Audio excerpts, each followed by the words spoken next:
Toy izao ndraiky avana ny teny zaraina izay omena antsika anio. Modely ianao. Ry olon'i Kristy, olona nalain'ny tompo ho an'ny tenany ianao mba hilaza ilay fahazavana mahagaga iainanao. Araka ny voasoratra ao amin'ny Petera voalohany toko faharoa andiny fahasivy.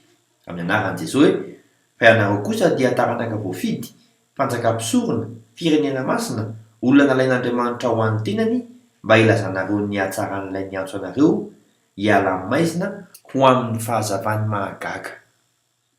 Ho modely eo anasehan'ny jentilisa araka ny voasoratra ao amin'ny Petera voalohany toko faharoa andiny faharoa ambin'ny folo amin'ny anaran'i Jesosy hoe: aroaka ho tsara ny fitondran-tenanareo eo amin'ny jentilisa mba hankalazana an'Andriamanitra amin'ny andro famangina noho ny ahitany ny asa tsara ataonareo dia izay hanendrikendreny anareo ho mpanao ratsy. Arovy ny asin'ilay mpanavotra anao. Vavaka isika Kristy eo, masina loatra ianao, tefeo aho mba ho mendriky ny voninahitra ao ny zavatra ataoko. Amen. Mandram-peona tompoko, fiadanane.